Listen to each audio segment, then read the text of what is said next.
Bonjour, ça me fait vraiment plaisir de vous retrouver. Aujourd'hui, nous sommes à l'école François de Laval Annexe qui nous prête gentiment leur bibliothèque afin qu'on puisse découvrir un nouvel ouvrage ensemble.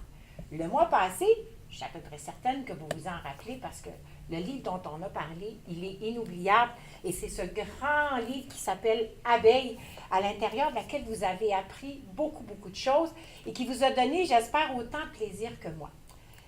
Ce mois-ci, c'est un peu spécial. Le livre dont je vais vous parler, c'est un livre qui a traversé les époques, qui a traversé les années.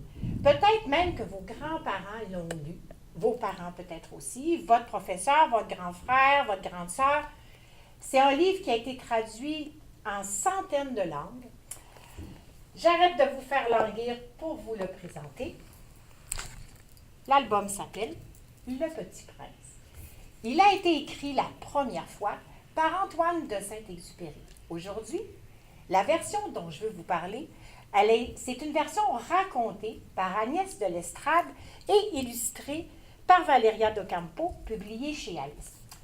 Ces deux-là, vous les connaissez parce que vous avez probablement lu La Grande Fabrique de mots, ou peut-être votre professeur aussi connaît cet album-là. C'est un album qui a été très apprécié des lecteurs. C'est une très belle histoire aussi. En fait, ce qu'elles ont voulu faire, Agnès et Valéria, c'est vous offrir une nouvelle version de ce livre-là qui nous présente un petit garçon qui débarque un jour sur une planète et qui fait la connaissance d'un aviateur qui a été obligé d'atterrir d'urgence dans le Sahara et qui a des petits problèmes de moteur et qui doit régler ça. En fait, il va rencontrer le petit prince et c'est là que le petit prince va lui raconter les voyages que lui a faits sur différentes planètes. En fait, il va lui raconter les gens qu'il a rencontrés, des gens, vous allez voir, un petit peu particuliers, avec des caractéristiques un peu spéciales. Je vais vous donner un exemple. En fait, le petit prince, il va lui parler de sa planète. Il lui dit qu'elle est tellement petite qu'il y a de la place pour lui et sa rose. Mais il y a plein de petits grains de baobab et lui, il a un peu peur que les baobabs fassent éclater sa planète. Ça vous donne déjà une idée de toute l'imagination dont le petit prince est capable. Et puis, je vais vous le montrer aussi, ça c'est l'aviateur. Celui, en fait, qui nous présente le petit prince. Et ça, c'est quelque chose de très important dans la vie du petit prince, c'est sa rose. En fait, sa rose, on pourrait dire, c'est un peu le centre de sa vie. C'est grâce à elle qu'il va faire un peu le tour de l'univers, parce que ce n'est pas la planète, parce qu'il a voyagé à travers les astéroïdes, alors il est allé un peu partout, pour en apprendre un peu plus sur comment prendre soin de sa rose et comment vivre avec elle en la protégeant. Et c'est grâce à ça qu'on va apprendre aussi que dans sa vie, alors là on le voit faire des voyages, il va croiser des gens qui vont avoir des drôles de réflexions. Moi je vous dis, mon personnage préféré, c'est l'allumeur de réverbère. Parce que l'allumeur de réverbère, il est un peu étourdi. Il passe sa vie à allumer et éteindre des réverbères, sans se demander si ça sert à quelque chose et si ça sert à quelqu'un. C'est son travail, il le fait, il ne se pose pas de questions. Et puis, le temps s'accélère, alors il est de plus en plus sans période de repos parce qu'il est obligé d'allumer puis d'éteindre, allumer, éteindre, allumer, éteindre. C'est sans fin. Au lieu de se dire, oups, peut-être que je devrais réfléchir à est-ce que ça donne quelque chose que je fais. En fait, je vais vous le montrer, l'allumeur de réverbère. Vous allez comprendre ce que je tente de vous expliquer. Les images, parfois, ça aide beaucoup à comprendre. Alors, vous voyez, il est ici, on la voit, sa petite planète et tous les engrenages qui font tourner le jour et la nuit. En fait, il n'y a pas que l'allumeur de réverbère que notre petit prince va rencontrer en visitant différentes planètes. Il va faire la connaissance, je vais vous montrer, de quelqu'un de très vaniteux. Il va aussi faire la connaissance d'un businessman. Mais il va faire surtout une rencontre très déterminante. Il va croiser un renard. Et c'est le renard, parmi toutes les personnes qu'il va avoir croisées, qui va lui dire comment s'occuper de sa rose finalement.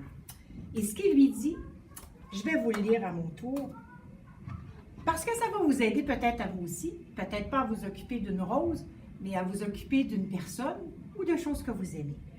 En fait, ce que le renard va dire au petit prince, c'est « On ne voit bien qu'avec le cœur, l'essentiel est invisible pour les yeux.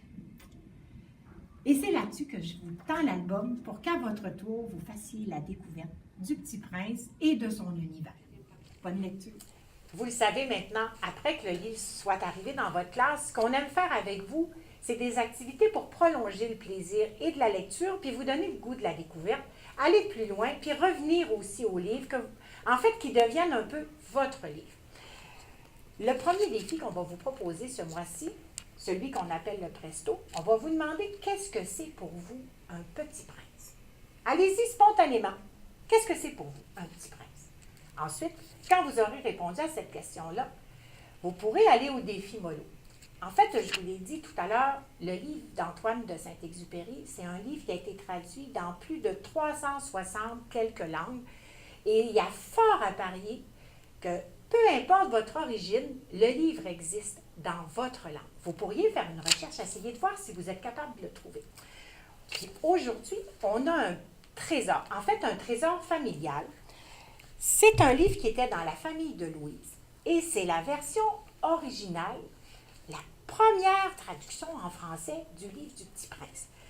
Vous n'avez pas la chance de l'avoir dans vos mains comme moi, mais c'est un livre qui est chargé d'histoire il y a plusieurs années et c'est comment on faisait les livres aussi à cette époque-là. C'est très différent de ceux qu'on voit maintenant. Moi, j'ai envie de vous inviter à aller faire des recherches pour trouver d'autres versions du Petit Prince. Vous allez la voir en bande dessinée, en livre audio, en livre animé, en roman, en album. En fait, il en existe plusieurs versions. À vous de trouver la vôtre, puis en même temps, j'ai envie de vous encourager à faire des recherches sur l'auteur, parce que c'était un aviateur, c'est quelqu'un qui a eu une vie très particulière, qui n'était pas nécessairement destiné à devenir un écrivain, et qui s'est mis à écrire des livres qui ont été lus partout dans le monde. C'est quand même exceptionnel. Et puis le défi, le dernier, le Mucho, en fait, il n'y en a pas juste un, il y en a deux. Fait que vous pourrez choisir celui qui vous tente, puis si les deux vous intéressent, bien, amusez-vous puis faites les deux. En fait, vous l'avez vu, on vous l'a présenté, le Petit Prince, il a rencontré plusieurs personnes dans ce livre-là. Moi, j'ai envie de vous demander d'inventer un personnage que le Petit Prince aurait pu rencontrer et aussi d'imaginer la planète sur laquelle aurait vécu ce personnage-là. Alors, vous pouvez l'écrire, vous pouvez aussi le dessiner. Libre à vous, vous le faites comme ça vous tente. Le deuxième défi, en fait le deuxième que je veux vous proposer, il est lié à la phrase que je vous ai lue tantôt. Vous vous en souvenez, hein? L'essentiel est invisible pour les yeux, on ne voit bien qu'avec le cœur. Ce que j'aimerais, c'est que vous preniez le temps de réfléchir, de voir qu'est-ce que ça veut dire pour vous, ça. Pourquoi le renard il a dit ça au Petit Prince? Il ne lui a pas dit ça pour rien. Il y a quelque chose de très important dans cette toute petite phrase. Alors, ce serait, si vous avez envie, même avec votre professeur, vous pourriez réfléchir ensemble sur la signification de cette phrase-là. Et n'oubliez pas, vous le savez, nous, quand vous prenez du temps pour faire les activités après la lecture de l'album, on adore vous lire, on adore voir vos projets. Alors, n'oubliez pas de nous les envoyer à l'adresse qui apparaît en bas de l'écran. Ça nous fait toujours plaisir. Et puis là-dessus, il ne me reste qu'à vous souhaiter une bonne lecture du Petit Prince et à souhaiter aussi que le Petit Prince il vous accompagne pour le reste de votre vie parce que c'est souvent ce que ce livre-là fait. Vous avez sûrement des adultes dans votre entourage qui vont pouvoir vous en parler aussi.